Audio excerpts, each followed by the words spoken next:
और ऐसे ही है। So anyhow बच्चे, there are many excuses to not work anything in your life, लेकिन अगर करना है तो आप कर सकते हैं, एक्सक्यूजेस बहुत ज्यादा हैं। सो एनी हो बच्चे, हम लोग क्योंकि रैंडम वॉक को परफॉर्म करना है तो इनिशियली मैंने आप लोगों से बोला कि हम लोग 1D रैंडम वॉक करेंगे और साथ साथ हम लोगों ने ग्राफ जो प्लॉट करना है उसकी भी डिटेल को देखना है कि जो हमने अभी थोड़ी देर पहले डिस्कस की कि ओरिजिन को शिफ्ट कैसे करना है, स्केलिंग कैसे परफॉर्म करनी है और ये कैसे डिसाइड करना है कि अलोंग एक्स एक्सिस क्या होगा और अलोंग वाई एक्सिस क्या होगा, और जहाँ पे एक्स एक्सिस और वाई एक्सिस की वैल्यूज मिल रही होंगी वहां पे हम लोगों ने क्या चीज ड्रॉ करनी है। तो हम लोग इसको with the help of our concept हम लोग एलेबोरेट करेंगे ताकि हम लोग जो है ना अननोन प्रॉब्लम के ऊपर भी जब जाएं तो हमें ये बेसिक चीजों की वजह से कम्प्लेक्सिटीज का सामना ना करना पड़े। सो मैं यहाँ से सिंपली क्या करूंगा, टूल बॉक्स एक लेके आऊंगा, उस टूल बॉक्स के अंदर एक बटन ओपन करेंगे, उस बटन के ऊपर प्रॉपर्टीज में राइट क्लिक करके मैं प्रॉपर्टीज में चला जाऊंगा और प्रॉपर्टीज में जाके इसका जो टेक्स्ट है मैं उसको, चूंकि मैंने 1 डायमेंशनल इंप्लीमेंटेशन करनी है तो मैं यहाँ पे सिंपली क्या करूंगा 1D लिख दूंगा, 1 डायमेंशन के लिए 1D, और जैसे ही एंटर प्रेस करूंगा तो इसका जो टेक्स्ट है वो 1D के इक्वल हो जाएगा। ठीक है। सो अब मैंने जब प्रोग्राम एग्जीक्यूट करना है तो मैंने इस 1D के ऊपर क्लिक करना है, तो 1D के ऊपर जो क्लिक करने का एक इवेंट है और उस इवेंट को हैंडल करने के लिए आपके पास इवेंट हैंडलर होना चाहिए। सो वो कहाँ से आएगा, जैसे ही आप लोग इसके ऊपर डबल क्लिक करेंगे तो वो इसके ऊपर क्लिक का इवेंट हैंडलर जनरेट करवा देगा। Event handler is just like a function but attach to physical processing के आप क्लिक की फिजिकल एक्टिविटी करेंगे तो उसके कोरस्पोंडिंग जो रिएक्शन होगा वो आपके पास इस इवेंट हैंडलर के अंदर पड़ा होगा। सो क्योंकि अब हम लोगों ने क्या काम करना है, रैंडम वॉक परफॉर्म करनी है और उस रैंडम वॉक को हम लोगों ने साथ साथ प्लॉट भी करना है, तो कोशिश करें आप लोग पहले सुन लें फिर उसके बाद at the and he apply करें, और जो मैं बातें बोल रहा हूँ उसको अगर नोट करना चाहते हैं तो नोट कर लें, स्क्रीन के ऊपर फिलहाल काम ना करें ताकि आप बेहतर से बेहतर चीजों को समझ सकें फिर उसके बाद इंप्लीमेंट कर सकें। सो फर्स्ट ऑफ ऑल हमने क्या काम करना है, रैंडम वॉक परफॉर्म करनी है बेस्ड अपॉन रैंडम नंबर्स। तो इस चीज को करने के लिए हम लोग पहले क्या करेंगे, रैंडम नंबर जनरेट करवाने के लिए रैंडम क्लास का वेरिएबल बनाएंगे, उसको हम लोग रैंडम क्लास का वेरिएबल बनाएंगे rnd is equal to new random. और लास्ट लेक्चर के अंदर मैंने आप लोगों से बोला था कि इसको खाली छोड़ेंगे तो वो क्या करेगा, सिस्टम क्लॉक को यूज करेगा, और अगर आप यहाँ पे वैल्यू पास कर देंगे तो वो उसी फिक्स वैल्यू को सीड वैल्यू मानते हुए अगले रैंडम नंबर जनरेट करवाएगा। और खाली छोड़ेंगे तो सिस्टम क्लॉक यूज करेगा और हर एग्जीक्यूशन के जो रैंडम नंबर्स होंगे वो आपके पास डिफरेंट आएंगे, लेकिन यहाँ पे सीड वैल्यू पास कर देंगे तो देन हर एग्जीक्यूशन के लिए आपके पास जो रैंडम नंबर जनरेट होंगे वो वही होंगे जो पुरानी एग्जीक्यूशन पिछली एग्जीक्यूशन के रैंडम नंबर्स थे। सो मैं इसको फिलहाल इस तरह से खाली छोड़ रहा हूँ। नेक्स्ट स्टेप के अंदर हम लोगों ने ये डिसाइड करना है कि रैंडम वॉक हम लोग 1 डायमेंशन में करना चाहते हैं या 2 डायमेंशन में करना चाहते हैं, और इवन बिफोर दैट हम लोग ये डिसाइड करेंगे कि उस वॉक के अंदर हमने नंबर ऑफ स्टेप्स कितने परफॉर्म करने हैं। मसलन एक रैंडम वॉक परफॉर्म करनी है तो उसमें 10 स्टेप करने हैं, 20 स्टेप परफॉर्म करने हैं या 1000 स्टेप्स परफॉर्म करने हैं। तो जितने भी स्टेप्स परफॉर्म करने हैं you just have to mention here कि आपके पास नंबर ऑफ स्टेप्स कितने होंगे। इंटीजर स्टेप्स में उसको कह देता हूँ कि 150 सपोज किया स्टेप्स हैं रैंडम वॉक के। ठीक है, जो भी मैंने वॉक परफॉर्म करनी है उसके 150 स्टेप्स आ जाएंगे। अब क्योंकि मैंने साथ साथ उसकी पोजीशन को प्लॉट भी करना है तो उसके लिए मैं ग्राफिक्स क्लास का ऑब्जेक्ट बना लूंगा जीजी, और न्यू उसको मेमोरी देने की बजाय, न्यू के वेरिएबल के जरिए मेमोरी देने की बजाय हम लोग क्या करेंगे, क्रिएट ग्राफिक्स का एक बिल्ट इन फंक्शन है फॉर्म क्लास का, उसको यूज करते हुए उसके ग्राफिक्स क्लास के वेरिएबल को इनिशियलाइज करवा लेंगे। सो इन अदर सेंस हम कह सकते हैं कि ये जो क्रिएट ग्राफिक्स फंक्शन है वो बेसिकली ग्राफिक्स क्लास के ऑब्जेक्ट को इनिशियलाइज करवाने के लिए यूज होता है। जैसे यहाँ पे देखें ये जो रैंडम क्लास का कंस्ट्रक्टर है उस वो न्यू ऑपरेटर के जरिए इस रैंडम वेरिएबल को क्या कर रहा है, डिक्लेयर भी करवा रहा है और उसको क्या करवा रहा है, इनिशियलाइज भी करवा रहा है। सिमिलरली ये जो ग्राफिक्स क्लास का ऑब्जेक्ट है इसको हम लोग न्यू के जरिए नहीं करवा रहे, हम लोग इसको मेमोरी एलोकेट नहीं करना चाहते, हम लोग जस्ट इसको ऑथराइज करना चाहते हैं, इनिशियलाइज करना चाहते हैं ताकि ये क्या कर सके, फॉर्म के ऊपर ग्राफिक्स को क्रिएट कर सके। ठीक है। तो वो बिल्ट इन फंक्शन है क्रिएट ग्राफिक्स का, इसके जरिए हम लोग ग्राफिक्स क्लास के वेरिएबल जीजी को क्या कर रहे हैं, इनिशियलाइज करवा रहे हैं, ठीक है। सो नेक्स्ट स्टेप के अंदर हम लोगों ने सॉलिड ब्रश का ऑब्जेक्ट बनाना है, ताकि हम लोग जिस जगह के ऊपर इंडिपेंडेंट और डिपेंडेंट की वैल्यूज ग्राफ पेपर के ऊपर मीट कर रही हैं, वहां पे क्या कर सके, एक छोटा सा सर्कल ड्रॉ कर सके या एलिप्स ड्रॉ कर सके। सो ग्राफिक क्लास का ऑब्जेक्ट बना लेंगे S B is equal to new solid brush, और उसमें आपके पास आपको क्या करना पड़ेगा, कलर पास करना पड़ेगा। कलर सपोज कर लें आप रेड पास करें। सो उसके बाद अब चूंकि अब देखिए आपने ओवरऑल प्रोसीजर में काम क्या करना है, आपने जितने भी पहले तो आपने डिसाइड कर लिया कि मैंने 1 डायमेंशन में रैंडम वॉक रखनी है। अब 1 डायमेंशन है तो मैं सिंपली यहाँ पे क्या कर लूंगा, x इज इक्वल टू 0 ले लूंगा, मतलब मैं अलोंग x एक्सिस है तो मैं x को कंसीडर कर रहा हूँ, अलोंग y एक्सिस होता तो देन मैं y ले लेता, अलोंग z एक्सिस होता तो z ले रहा है। और again it's not hard and fast कि आप अलोंग x एक्सिस ही लें, आप y एक्सिस भी ले सकते हैं और अलोंग z एक्सिस भी ले सकते हैं, ठीक है। सो हमने उसकी पोजीशन भी डिफाइन कर दी कि अलोंग 1 डायमेंशन के अंदर रहते हुए हमने एक्स को ऑप्ट कर लिया, ठीक है। और नेक्स्ट स्टेप के अंदर अब हमने ये डिसाइड करना है कि चूंकि हमने 1 डायमेंशन के अंदर रहते हुए 150 स्टेप्स परफॉर्म करने हैं, क्योंकि हमने स्टेप्स की वैल्यू क्या दे दी हुई है, 150 दे दी हुई है। तो हर स्टेप के अंदर उसने बेसिकली काम क्या करना है, एक रैंडम नंबर जनरेट करवाएगा। अगर रैंडम नंबर की वैल्यू 0 से 0.5 के दरमियान है तो देन वो क्या करेगा, x में इंक्रीमेंट या डिक्रीमेंट कर देगा, ठीक है। और अगर 0.5 से 1 के दरमियान है तो देन वो क्या करेगा, अगर इधर इंक्रीमेंट करवाया है x के अंदर तो देन दूसरे रीजन के अंदर x में डिक्रीमेंट करवा देगा, अगर इधर डिक्रीमेंट करवाया है तो इधर वो क्या करेगा, x में इंक्रीमेंट करवा देगा और x की वैल्यू चेंज हो जाएगी। और उस x की वैल्यू को हम लोग क्या करेंगे, प्लॉट कर लेंगे। फिर उसके बाद हम लोग दोबारा दूसरे स्टेप के लिए भी फिर क्या करेंगे, सेम रैंडम नंबर जनरेट करवाएंगे, उस रैंडम नंबर को क्या करेंगे, रीजन में देख लेंगे, जिस रीजन में होगा उस लिहाज से कोरेस्पोंडिंग x या y, x की प्लस डायरेक्शन के अंदर या नेगेटिव डायरेक्शन के अंदर हम लोग मूव कर देंगे। फिर उसके बाद उसकी पोजीशन को प्लॉट करेंगे और प्लॉट करने के बाद हम लोग फिर अगेन क्या काम करेंगे, रैंडम नंबर जनरेट करवाएंगे थर्ड स्टेप के लिए, और फिर रैंडम नंबर को कंपेयर करेंगे कि वो 0 से 5 के दरमियान किस रेंज के अंदर आता है। तो बेस्ड अपॉन दैट रेंज हम लोग x में या डिक्रीमेंट करेंगे या इंक्रीमेंट करेंगे, ठीक है। और ये प्रोसीजर हम लोगों ने बार बार रिपीट करना है। अब जहां पे हमें प्रोसीजर बार बार रिपीट करना हो वहां पे हम लोग क्या यूज करते हैं, लूप यूज कर लेते हैं, क्योंकि हमें प्रोसीजर को क्या करना है, बार बार रिपीट करना है। रिपीटेशन जहां पे भी हमने परफॉर्म करनी हो तो वहां पे हम लोग क्या करते हैं, लूप को यूज कर लेते हैं। सो लूप यूज करेंगे। अब लूप का इंडेक्स जो है सपोज आपने आई रखा हुआ है, तो देन इसका साइज किस चीज के इक्वल होगा, यानी कि फाइनल जो वैल्यू होगी यहाँ पे क्या आएगी, है वाइल यूज कर ले, फॉर यूज कर ले, एक ही बात है, whatever you want to। हम लोग नेक्स्ट जो काम है वो वाइल के साथ कर लेंगे। यहाँ पे इसकी फाइनल वैल्यू क्या होगी आई की, एक वाक के अंदर जितनी मरतबा हमने ये प्रोसीजर रिपीट करना है, कितनी मरतबा करना है, जितने हमारे पास नंबर ऑफ स्टेप्स हैं, ठीक है। तो यहाँ पे आपके पास क्या आ जाएगा, स्टेप्स आ जाएगा, 0 से लेके लेस देन स्टेप्स है तो 0 इंक्लूड होके तो ये लूप जो है 149 तक चलेगी, 0 इंक्लूड करके तो आपके पास टोटल कितने स्टेप्स हो जाएंगे, 150 स्टेप्स हो जाएंगे। सो हर स्टेप के अंदर हमने क्या करना है, एक रैंडम नंबर जनरेट करवाना है। तो वो जो रैंडम नंबर होगा सपोज किया वो आर से हमने आर होगा, और RND वेरिएबल जो है उसके जरिए हमने नेक्स्ट डबल को यूज करते हुए 0 से 1 के दरमियान एक रैंडम नंबर जनरेट करवा लेना है, ठीक है। और ये लास्ट लेक्चर के अंदर मैं क्लियरली डिफाइन कर चुका हुआ हूँ कि नेक्स्ट डबल जो है वो किस तरह का नंबर जनरेट करवाएगा जो कि 0 से 1 के दरमियान हो। सो जैसे ये लाइन चलेगी आर के पास एक ऐसी वैल्यू होगी जो 0 और 1 के दरमियान होगी। देन हमने क्या करना है, डिसाइड करना है कि अगर आर की वैल्यू 0.5 से छोटी है तो देन वो क्या करे, एक्स में इंक्रीमेंट या डिक्रीमेंट कर दे, ठीक है। और अगर उससे 0.5 से बड़ी है तो देन वो क्या कर दे, डिक्रीमेंट या इंक्रीमेंट कर दे, ठीक है। अब डिसाइड करना है, जहां पे भी अगर की बात आ जाती है तो वहां पे हम लोग क्या यूज करते हैं, इफ की कमांड यूज कर लेते हैं। अगर आर की वैल्यू जो है वो 0.5 से छोटी है तो देन वो क्या काम करे, एक्स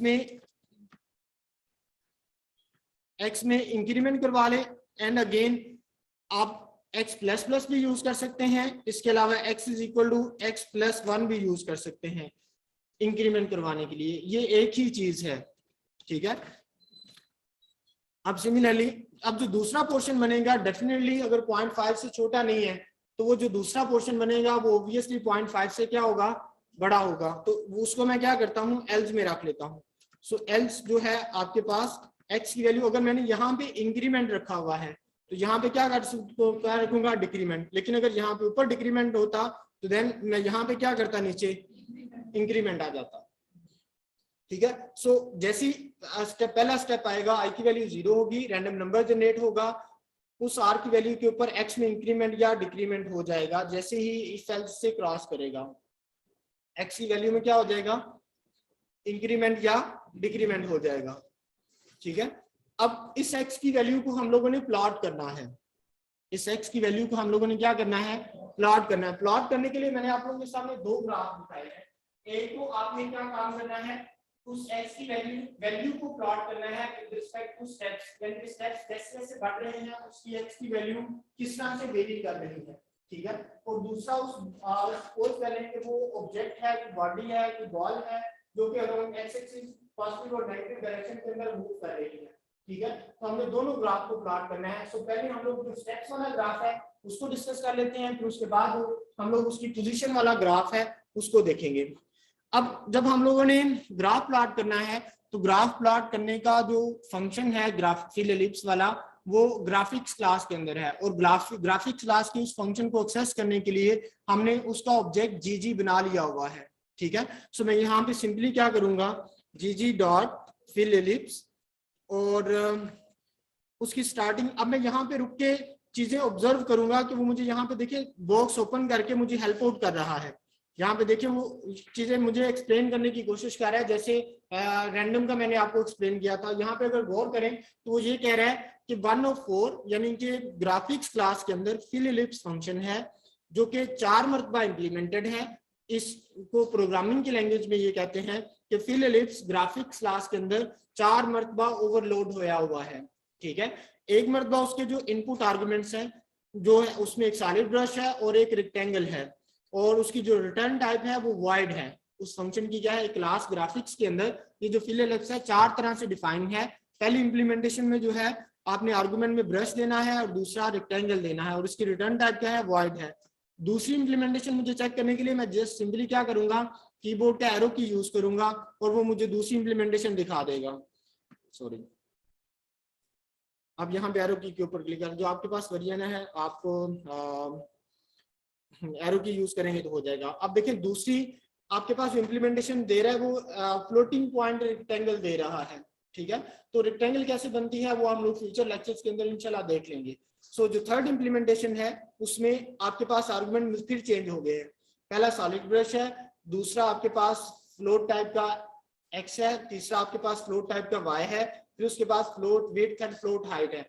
हमने इसी को इंप्लीमेंट करना है। और अब हम लोग देखेंगे कि पहला वेरिएबल क्या है, दूसरा वेरिएबल क्या है, तीसरा वेरिएबल क्या है, ताकि जब हम लोगों ने कोई भी ग्राफ प्लॉट करना हो तो हमें रटा ना मारना पड़े, हम लोग इन्हीं कंसेप्ट को यूज करते हुए वो ग्राफ प्लॉट कर सके। पहला जो है वो आपके पास ब्रश है, ब्रश के साथ आपने कलर पास करना होता है कि आप वो जो एलिप्स ड्रॉ करना चाहते हैं इंडिपेंडेंट और डिपेंडेंट जहां पे मीट कर रहे हैं, आपने वहां पे एलिप्स ड्रॉ करनी है तो किस कलर की करनी है, उसको इंटरनली फिल करना है या नहीं करना, वो आपने यहाँ पे इस सॉलिड ब्रश की मदद से चूज करना है। सो यहाँ पे पहला ऑब्जेक्ट जो पास होना है वो ब्रश है, तो सॉलिड ब्रश का ऑब्जेक्ट हम लोग एसबी के नाम से ऊपर बना चुके हुए हैं, ठीक है। सो यहाँ पे हम लोग क्या करेंगे, सिंपली एसबी पास कर देंगे। देखिए अभी वो इस ब्रश को हाईलाइट किए हुए हैं, जैसे ही मैं कोमा प्रेस करूंगा तो वो अगले वेरिएबल को हाईलाइट करेगा, फ्लोट एक्स को उसने हाईलाइट कर दिया है। नाउ ये बेसिकली फ्लोट एक्स नहीं है, यहाँ पे आपने फ्लोटिंग टाइप का इंडिपेंडेंट पास करना है, यानी कि यहाँ पे जो एक्स में शो करवा रहा है that is not basically x, that is basically x axis है, यानी कि अलोंग एक्स एक्सिस जो चीज आप प्लॉट करना चाहते हैं वो चीज यहाँ पे पास करेंगे। जो सा भी वेरिएबल आप अलोंग एक्स एक्सिस रखना चाहते हैं, टाइम रखना चाहते हैं, स्टेप्स रखना चाहते हैं, इंडिपेंडेंट वेरिएबल जो सा भी होगा वो आपके पास अलोंग एक्स एक्सिस आएगा। जैसे यहाँ पे आपके पास इस केस में इंडिपेंडेंट आपके पास थीटा है और डिपेंडेंट आपके पास क्या है, sin थीटा है। सो थीटा किसके अलोंग आ जाएगा, एक्स एक्सिस, तो यहाँ पे एक्स एक्सिस कौन सा है, सेकंड आर्ग्यूमेंट है, एक्स एक्सिस कौन सा है, सेकंड आर्ग्यूमेंट है।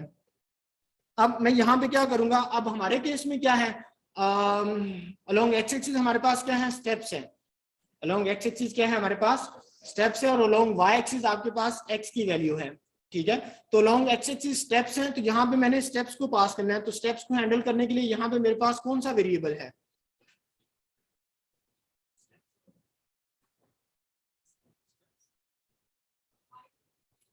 स्टेप्स को जो है वेरी कर रहा है वो आई है, स्टेप्स को जो वेरी कर रहा है वो कौन सा है, आई है, जी आर सियानी हो गई है, बाकी सारे लोग पीछे रह गए हैं, बदल गई, चले एक्स जी आर अब सियानी हो गई है, ठीक है। सो यहाँ पे स्टेप्स को हैंडल करने के लिए वेरिएबल जो है वो आई है, फिर उसके अभी इसके अंदर चेंजिंग होंगी, वो मैं अभी लॉजिक एक्सप्लेन करूंगा, इसको अभी फिलहाल मैं एज इट इज रहने दूंगा, ताकि जो भी हम लोगों ने वो ओरिजिन, शिफ्टिंग, स्केलिंग, एटीसी वो डिस्कस किया उसको भी हम लोग यहाँ पे डिस्क्राइब कर सके।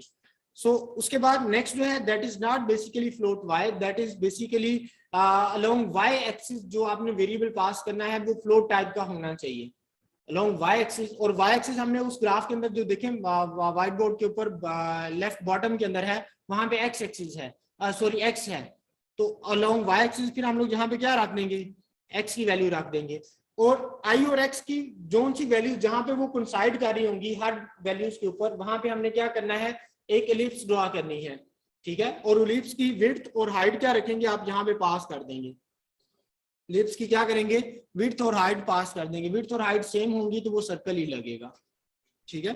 अब इसको देखते हैं कि वो किस तरह से मैनिपुलेट करता है।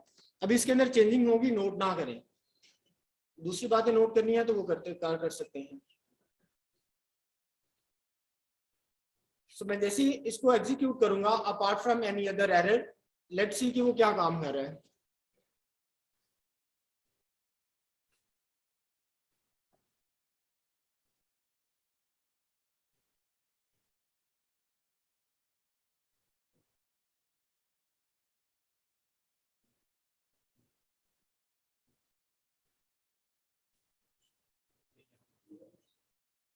लो जी,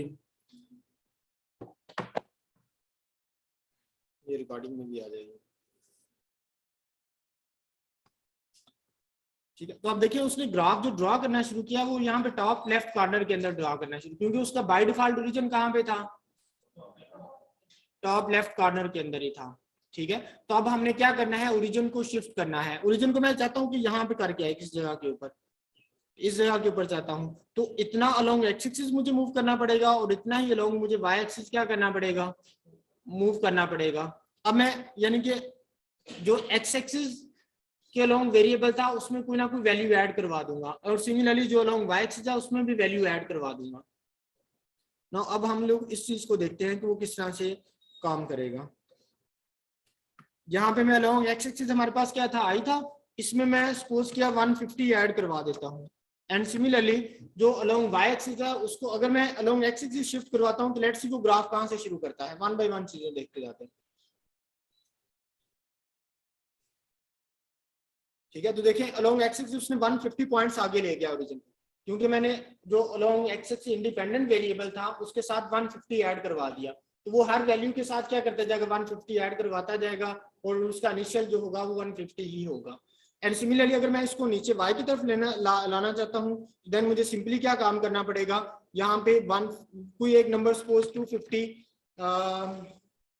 सपोज करें, मैं यहाँ पे प्लस करता हूँ तो क्या होगा,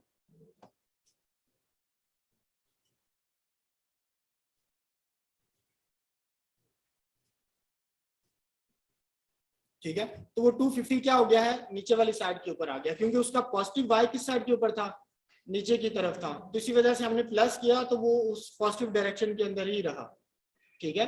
लेकिन दूसरे जैसे साइन का ग्राफ है या कॉस का ग्राफ है, दूसरे ग्राफ जहां पे हमें पैटर्न को जेन में रखना पड़ता है कि उसका पैटर्न ऐसा ही होना चाहिए, तो उस केस में फिर हमें क्या करना पड़ेगा, एक्सिस को शिफ्ट करना पड़ेगा पॉजिटिव टू नेगेटिव, और नेगेटिव पॉजिटिव बनाने के लिए इंस्टेड ऑफ एडिंग हम लोग क्या करते हैं, जो नेगेटिव टर्मिनल होता है ये वाला एक्स जो डिपेंडेंट वेरिएबल होता है उसको माइनस के साथ मल्टीप्लाई करवा देते हैं, मैं इसकी एक एक्सरसाइज आप लोगों को करवा दूंगा, या आप लोग सिमुलेशन वाले जो वीडियो लेक्चर्स हैं पहले वाले, आप उनको देखना चाहें तो वहां से डिटेल आप लोगों को मिल सकती है।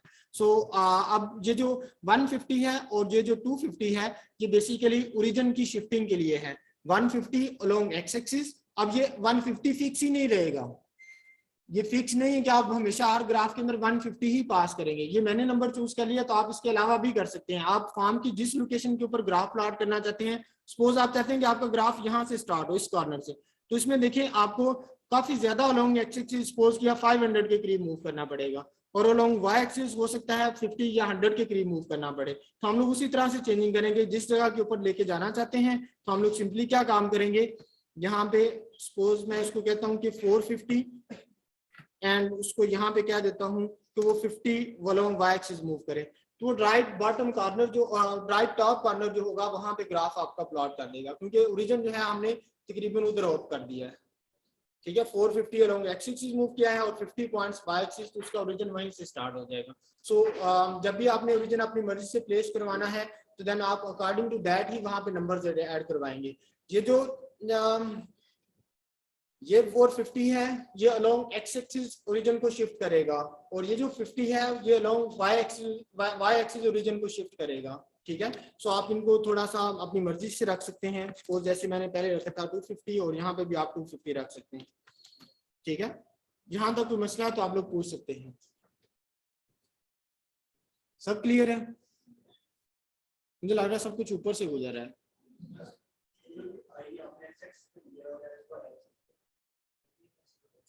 ये हमें गिवन दिया होता है ना, जब भी हमने कोई एक्सपेरिमेंट परफॉर्म करना होता है तो वहां पे आपको बोल दिया जाता है कि आपके ग्राफ में है ना वो इस वेरिएबल का इसके लिहाज से लेना है। जैसे थीटा और साइन थीटा का आपने इसको रेगुलर डेटा है, तो देन आप थीटा इंडिपेंडेंट है और जो है ना साइन थीटा आपके पास डिपेंडेंट है।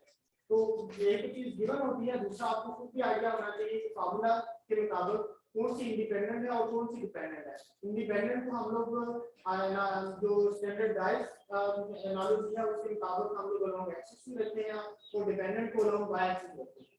ठीक है, यहाँ हमने स्टेप्स के लिहाज से x की वैल्यू को प्लॉट करना था, तो स्टेप्स इंडिपेंडेंट थे और x आपके पास क्या था, डिपेंडेंट था, तो इस वजह से x को अलोंग वाई एक्सिस रख दिया। ठीक है, एनी अदर क्वेश्चन? अब इसी चीज को हम लोग थोड़ा सा अब मजीद मॉडिफाई करते हैं। सपोज किया कि आपके पास एक वाकर था, इसी तरह से आपके पास मोर देन वन वाकर्स हो गए, हर एक वाकर में ये काम करना है, हर एक वाकर में क्या करना है, ये काम करना है। उसके भी स्टेप्स उतने होंगे, उसकी भी इनिशियल वैल्यू x होगी, तो मैं यहाँ पे उसको कह देता हूँ कि मेरे पास जितने सपोज किया नंबर स्टेप्स कितने हैं 150 और नंबर ऑफ वाकर्स कितने हैं, सपोज कर लिया 10 है। उसमें से हर वाकर में क्या करना है, पहला वाकर आएगा वो तमाम 150 स्टेप्स परफॉर्म करेगा, हर स्टेप के लिए वो क्या काम करेगा, रैंडम नंबर जनरेट करवाएगा, वो रेंज में चेक करेगा, 0.56 होता है एक्स में इंक्रीमेंट, अदरवाइज डिक्रीमेंट और साथ प्लॉट करवा देगा। फिर सेकंड स्टेप, फिर थर्ड स्टेप, एक्स्ट्रा 150 स्टेप जब हो जाएंगे तो उसके बाद दूसरा वाकर शुरू होगा। उसके बाद क्या करें, दूसरा वाकर शुरू हो, वो दूसरा वाकर भी क्या करे 150 स्टेप्स परफॉर्म करे।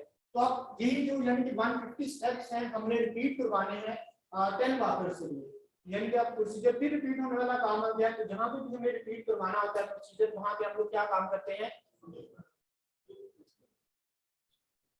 वहां पे हम लोग लूप यूज करते हैं। थोड़ी देर पहले अभी स्टेप्स के केस में हमने डिस्कस किया है। ठीक है, फंक्शन जो होता है हजरत, बंदा ज्यादा पढ़ जाना तो बंदा कुछ ज्यादा पढ़ा लिखा हो जाता है। फंक्शन जो होता है वो बंदा हम लोग सिर्फ इस वजह से बनाते हैं ताकि हमारे पास सिमिलर काइंड ऑफ कोड जो है वो बार बार रिपीट ना हो, सिमिलर काइंड ऑफ कोड जो है वो आपके पास बार बार रिपीट ना हो। तो लेकिन अगर आपने सिमिलर काइंड ऑफ कोड जो है वो आपने बार बार लिखने की बजाय फंक्शन में कन्वर्ट कर लिया है, लेकिन अगर आपको एक ही जगह पे रहते हुए उसी कोड को बार बार कॉल करके यूज करना पड़े वैल्यूज को कैलकुलेट करने के लिए, तो उस प्रोसीजर को हम लोग लूप के अंदर ले आते हैं ताकि वो procedure bar bar line by line execute हो और आपको एक फाइनल आउटपुट दे, और फिर उसके बाद दोबारा से क्लिक चले वो आउटपुट दे, दोबारा से प्रोसीजर चले फिर आउटपुट चले। तो जब हमें प्रोसीजर को बार बार रिपीट करवाना होता है तो उसके लिए हम लोग क्या करते हैं, लूप का सहारा लेते हैं। और प्रोसीजर राइटिंग में आपके कोड में मोर देन वंस ना आए उसके लिए हम लोग क्या करते हैं, उसको फंक्शन की फॉर्म में ले जाते हैं। ठीक है, सो होपफुली अगर हम लोगों ने अब इसको काम करना है, अब अगेन देखिए पहला वाक्य वर्क परफॉर्म करता है तो स्टेप्स के लिहाज से एक्स की वैल्यू इंक्रीज होते हुए एक नंबर तक चली जाएगी। अब जब दूसरे वाक्य में बात शुरू करनी है तो उसकी जो स्टार्टिंग वैल्यू है वो कहां से शुरू होनी चाहिए, जहां से पहले वाक्य के लिए थी, तो वो भी कहां से 0 से। तो इस तरह से हमें इस x = 0 को क्या करना पड़ेगा, दूसरी लूप के अंदर रखना पड़ेगा।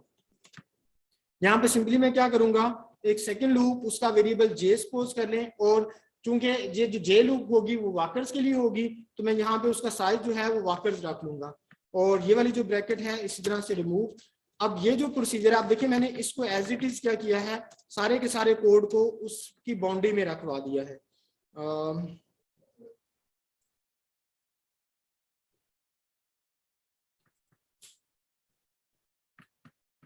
ये सबको नजर आ रहा है।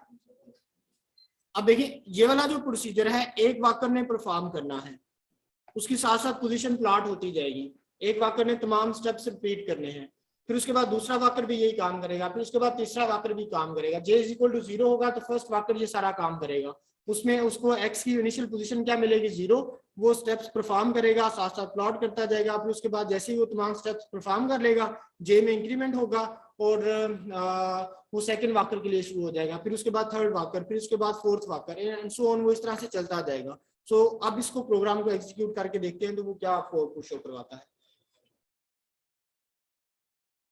देखिए वो 1 by 1 शो करवा रहा है। अगर आप इसको थोड़ा सा स्लो करवाना चाहते हैं तो आप सिंपली क्या करें, यहाँ पे जो प्लॉट कर रहा है यहाँ पे आप एक काम कर लें, thread.sleep यूज कर लें, आप लोगों ने ऑलरेडी यूज किया होगा, आप system.threading.thread यूज करते होंगे कुछ इस तरह से। तो वो जहां पे भी आप जहां भी आपको इस प्रोग्राम के अंदर रहते हुए थ्रेड यूज करना पड़ेगा, आपको बार बार वही लाइन लिखना पड़ेगी। तो इंस्टेड ऑफ डूइंग दैट आप क्या कर सकते हैं, इसकी नेम स्पेस हेडर फाइल ऊपर इंक्लूड करवा लें। अब हमें उस हेडर फाइल का पता नहीं है वो कैसी होगी, उसके लिए आपको सिंपली क्या करना पड़ेगा, जो थ्रेड है इसके एग्जैक्ट स्पेलिंग टाइप करना पड़ेंगे, केस सेंसिटिव को मद्देनजर रखते हुए कि पहला लेटर या जोन सा भी लेटर कैपिटल आना है तो वो कैपिटल ही आप लोग यूज करेंगे। जैसे थ्रेड का टी कैपिटल था तो मैंने कैपिटल ही यूज किया है। उसके बाद मैं सिंपली यहाँ पे क्या करूंगा, इसके ऊपर आके कर्सर लेके आऊंगा, इस कीवर्ड के ऊपर क्या करूंगा, कर्सर लेके आऊंगा। ऑटोमेटिकली आप लोगों के वर्जन के अंदर वो टी के नीचे एक ब्लू कलर की छोटी सी लाइन लगा देगा, जैसे अंडरस्कोर नहीं होता वैसे लगा देगा। जैसे आप उसके करीब कर्सर लेके आएंगे तो वो इस तरह का बॉक्स बना देगा। इस बॉक्स के सैरो के ऊपर आप लोग क्लिक करेंगे तो वो आपको ऑप्शन देगा,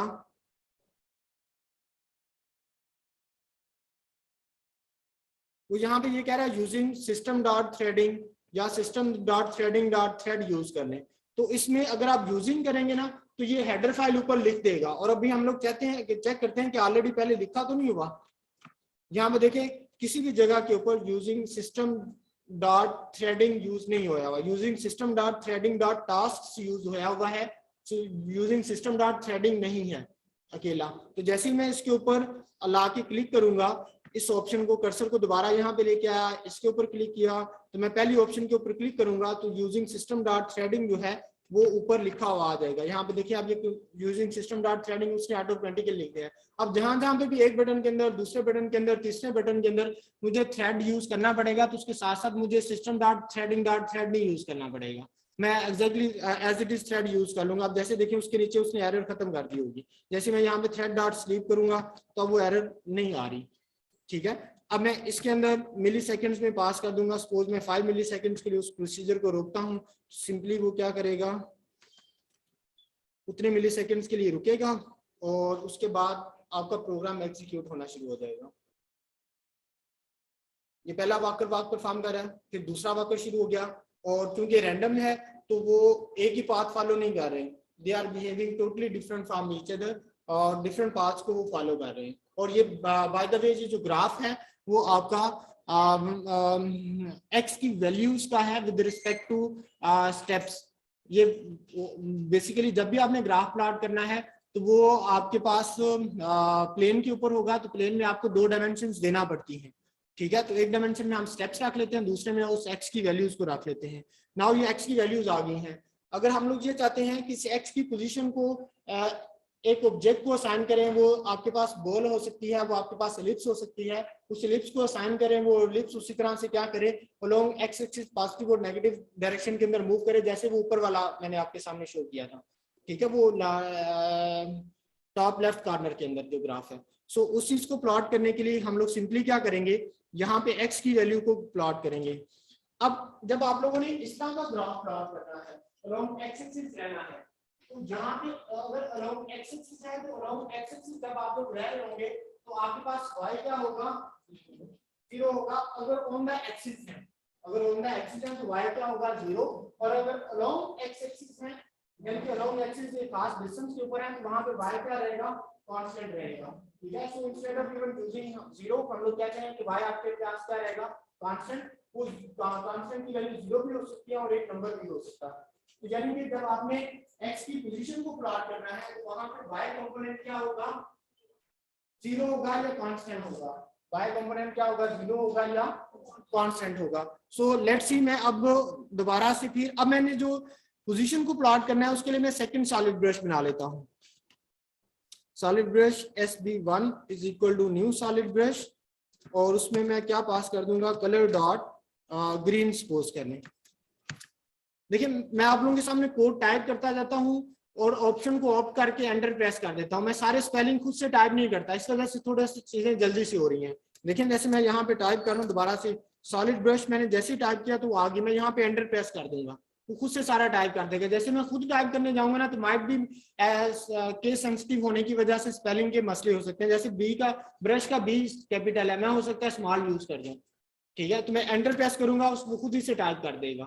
सो इस तरह से प्रोग्रामिंग टाइपिंग जो है वो आपके पास फास्ट हो जाएगी। सो उसके बाद मैं SB1 is equal to new solid brush, आप देखिए उसने खुद ही ऑप्शन दे दिया, मैं यहाँ पे एंटर प्रेस करूंगा, मैंने लिखा भी नहीं है, वो खुद ही से आ जाएगा। उसके बाद मैं जैसे ही स्पेलिंग में जाऊंगा यहाँ पे जाके मैं कलर मैं एंटर प्रेस कर दूंगा, वो ऑटोमेटिकली कर देगा डॉट ग्रीन। मैंने सपोज टाइप करना शुरू कर दिया तो वो ऑप्शन आई, मैंने एंटर प्रेस कर दिया, ऑटोमेटिकली उसने टाइप कर दिया, ठीक है। अब मेरे पास दूसरा सॉलिड ब्रश आ गया। अब मैंने उसकी वैल्यू को प्लॉट करना है। सपोज करें कि GG dot fill ellipse, again देखिए मैं ऑफ करता हूँ ऑप्शन को ऊपर नीचे जाके एरो की को यूज करते हुए फिल एलिप्स, और उसमें मैं क्या करूंगा SB1, और सेकेंड ऑब्जेक्ट जो मैंने पास करना है वो अलोंग एक्स एक्सिस जो मैं रखना चाहता हूँ। नाउ मैंने एक्स की पोजीशन को प्लॉट करना है, तो एक्स की पोजीशन किस में पड़ी हुई है, आई तो स्टेप है, जे वाकर है, एक्स की पोजीशन जो है वो एक्स के पास ही पड़ी हुई है, ठीक है। तो मैं अलोंग एक्स एक्सिस क्या रख दूंगा, एक्स रख दूंगा, और उसके बाद अलोंग वाई एक्सिस हमारे पास क्या आएगा, थोड़ी देर पहले मैंने भी बोला है कांस्टेंट होगा, ठीक है। अब वो कांस्टेंट अगर मैं अलोंग एक्स एक्सिस रखना ऑन द एक्सिस रखना चाहता हूं एक्स एक्सिस, तो देन वाई आपके पास 0 होगा, on the X axis Y 0 होगा, along the X axis Y आपके पास कांस्टेंट होगा। तो वो कांस्टेंट जस्ट बिकॉज़ हमने ओरिजिन को भी तो शिफ्ट करना है ना, तो हम लोग चाहते हैं कि 50 या 60 या 70 जो है ना वो अलोंग वाई एक्सिस वो नीचे की तरफ शिफ्ट हो जाए। उसके बाद जितने साइज की आप यहाँ पे एलिप्स ड्रॉ करना चाहते हैं, सपोज मैंने अब दिस टाइम 10 बाई 10 रख दी है। अभी इसमें थोड़ा सा मसला आएगा, उसको लेट्स सी कि हम लोग किस तरह से हैंडल करेंगे। जैसे यहाँ देखिए मैंने बटन को प्रेस किया तो वो यहाँ पे करके शो करवाया जा रहा है, क्योंकि हमने एक्स एक्सिस का तो रीजन शिफ्ट ही नहीं किया था, हमें बार बार क्या करना पड़ेगा, वाई एक्सिस का नीचे आ गए थे, एक्स एक्सिस का रीजन नहीं शिफ्ट करना किया हमने। सो उसके बाद हम लोग सिंपली यहाँ पे क्या करेंगे, इसमें अगेन सपोज किया मैं 200 ऐड करवा देता हूँ, या 250 करवा लें, या 300 ऐड करवा लें, ठीक है। 300 ऐड करवाऊंगा तो वो क्या करेगा, अलोंग एक्स एक्सिस प्लॉट करना शुरू कर देगा। अब वो एक स्ट्रेट लाइन सी लग रही है, वो कभी बढ़ जाती है कभी कम हो जाती है, हमें पता ही नहीं चल रहा कि वो बॉडी मूव कर रही है और कौन से वाकर की मूव कर रही है, ठीक है।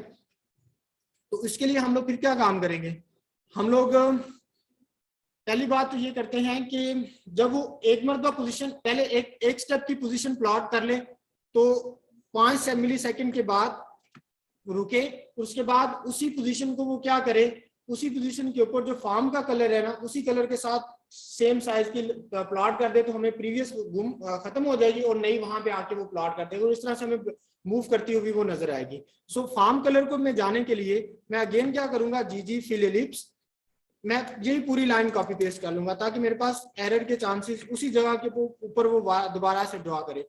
बट दिस टाइम वो सेम ब्रश के साथ ना करे, डिफरेंट ब्रश के साथ करे, और डिफरेंट ब्रश जो है ना वो जैसा फार्म का कलर है वैसा करे। अब फार्म का कलर कैसे आएगा, है वाइट तो नहीं है, वाइन वाइट नहीं है, ऑफ वाइट से है, थोड़ा सा गंदमी सा कलर है। अच्छा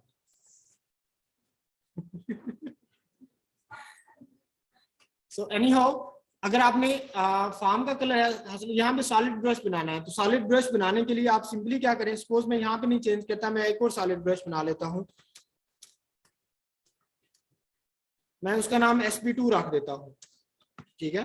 sp2 will be equal to, अब मैंने यहाँ पे उसका कलर डिसाइड करना है, फार्म का कलर यहाँ पे लेके आना है, तो क्या करेंगे, फार्म एक बिल्ट इन क्लास है, फार्म एक आपके पास क्या है, बिल्ट इन क्लास है। फार्म के पैरामीटर्स को एक्सेस करना है तो देन हमें क्या करना पड़ेगा, उसके ऑब्जेक्ट के जरिए एक्सेस कर सकते हैं ना, तो किसी भी क्लास के अंदर, और अभी हम लोग उस वक्त फार्म की क्लास के अंदर है, जब हम लोग किसी भी क्लास के अंदर हैं तो उस क्लास का एक बिल्ट इन ऑब्जेक्ट होता है, उसका क्या नाम है, न्यू, तो डायनामिक मेमोरी एलोकेट करता है, दिस का कीवर्ड होता है, दिस डॉट क्रिएट ग्राफिक्स करते हैं आप लोग पिछले सेमेस्टर में, बचपन की बातें याद हो के ना याद हो, मल्ले वालों को जरूर याद होती है, दिस यूज करते रहे ना, तो दिस जो है वो कीवर्ड है, जो जिस क्लास में यूज होगा उसी क्लास का ऑब्जेक्ट बन जाएगा, दिस जो है कीवर्ड है, जो जिस क्लास में यूज होगा उसी क्लास का ऑब्जेक्ट बन जाएगा। तो अभी मैं फार्म की क्लास में हूं और मैंने फार्म की क्लास का एक फंक्शन एक्सेस करना है जो कि बैक कलर है, ठीक है, तो मैं यहाँ पे उस क्लास का ऑब्जेक्ट यानी कि दिस यूज करूंगा, दिस डॉट में यहाँ पे टाइप करूंगा बैक कलर, तो वो देखिए ऑप्शन आ गई है, यानी कि फार्म की जो बैक का कलर है वो मुझे किस में आ जाएगा, sp2 के अंदर आ जाएगा, ठीक है। अब नाउ मैं जो उसी लोकेशन के ऊपर मैंने sp2 के साथ प्लॉट कर दूंगा, आफ्टर 5 मिली सेकेंड्स वो क्या करे, sp2 के साथ उसी लोकेशन के ऊपर प्लॉट कर दे। सो नाउ लेट्स सी कि वो क्या काम करेगा।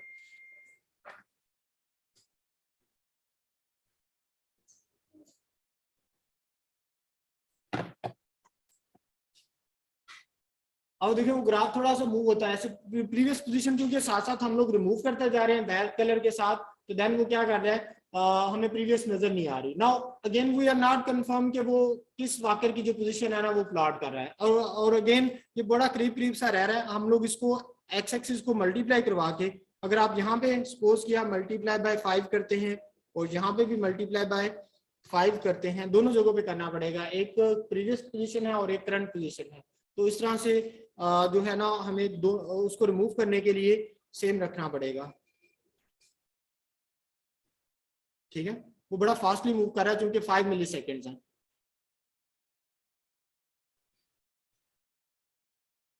समझ आई ये चीज। अब एक और काम हम लोग कर सकते हैं कि हमें यहाँ पे एटलीस्ट कोई एक मैसेज आ रहा हो जिसके अंदर लिखा हुआ है कि अभी कौन से वाकर के लिए पोजीशन चेंज हो रही है, ठीक है, तो उसके लिए हम लोग क्या कर सकते हैं, एक कंट्रोल लेके आ जाएं,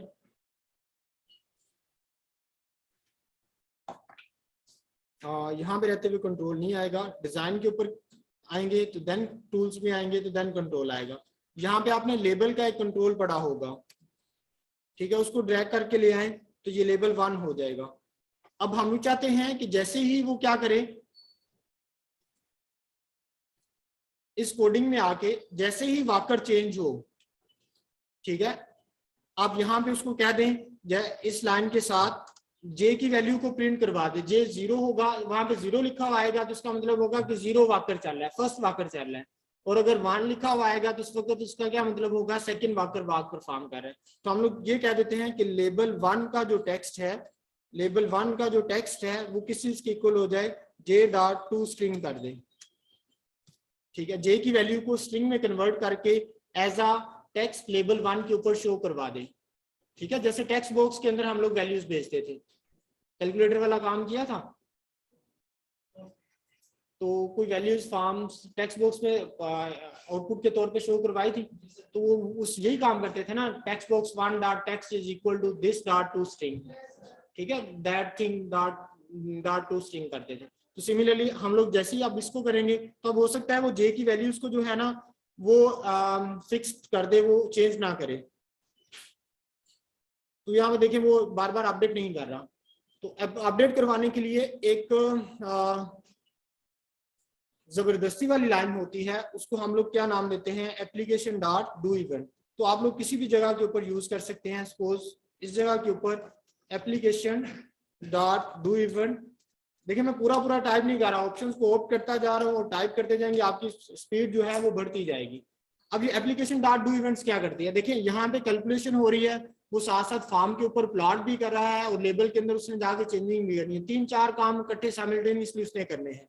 तो वो क्या करता है, बाज़ दफा एक साइड के ऊपर जब वो एक इन्वायरमेंट से दूसरे इन्वायरमेंट के अंदर वैल्यूज की एक्सचेंज कर रहा होता है, तो वो एक साइड के ऊपर स्टक हो जाता है। तो उस स्टक होने की वजह से वो कोई एक आधा काम जो है ना डेलिबरेटली परफॉर्म नहीं कर पा रहा होता, जो ग्राफिक्स से रेलिवेंट होता है, तो देन वो हमें स्टक होया नजर आता है। तो जो डू इवेंट की कमांड है वो उसको मजबूर करती है कि इस लाइन से पहले पहले जितने भी इवेंट्स परफॉर्म होने हैं, चाहे वो फिजिकल हैं, चाहे वो ग्राफ के हैं, चाहे वो कैलकुलेशंस के हैं, एक एनवायरनमेंट से दूसरे एनवायरनमेंट के डाटा लेके जाने वाले और लेके आने वाले तमाम इवेंट्स जब तक वो परफॉर्म नहीं करता, वो मेक श्योर नहीं करता, तब तक वो आगे नहीं जाने देता। सो यहाँ पे जैसे ही अब हम लोग इस कमांड को एग्जीक्यूट करेंगे तो नाउ दिस टाइम वो लेबल की वैल्यू को क्या कर रहा होगा, चेंज कर रहा होगा। 0 यानी कि फर्स्ट वाकर है, सेकंड वाकर आ गया, थर्ड वाकर आ गया, ठीक है। तो अब हम लोग इसके साथ डाटा भी लिख सकते हैं। मसलन अब ये फर्स्ट वाकर के लिए 0 आ रहा था, तो हम लोग इंस्टेड ऑफ 0 इसको क्या कर सकते हैं, j+1 कर लें, लेकिन इसकी साइडों में फिर हमें ब्रैकेट यूज करना पड़ेगी।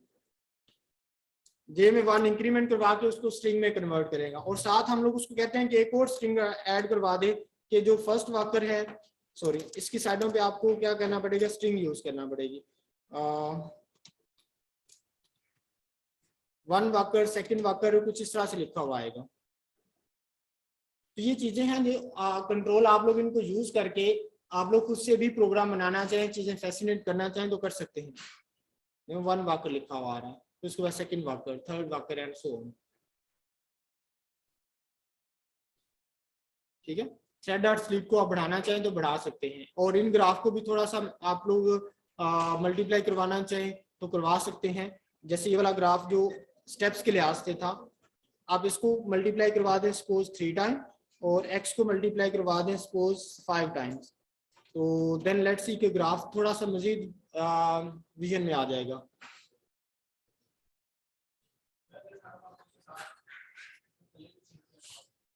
तो करिएगा जनाब, स्क्रीन से सुन नहीं निकलेगा जो आपके मुंह के खद्दो खाल खराब करेगा। कर सकते, मैंने आपके सामने जो चीज नहीं आती जा रही है मैं उसको इम्प्लीमेंट करता जा रहा हूँ, मैंने प्री प्लान तो नहीं की हुई चीज, ठीक है। दो चीज ये भी काम कर सकते हैं हम, ये भी कर सकते हैं, इस तरह से चीज कर सकते हैं,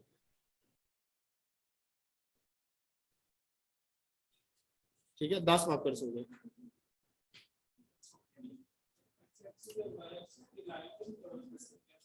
वो भी करेंगे इंशाल्लाह नेक्स्ट लेक्चर के अंदर। सुबह से शुरू हो जाए।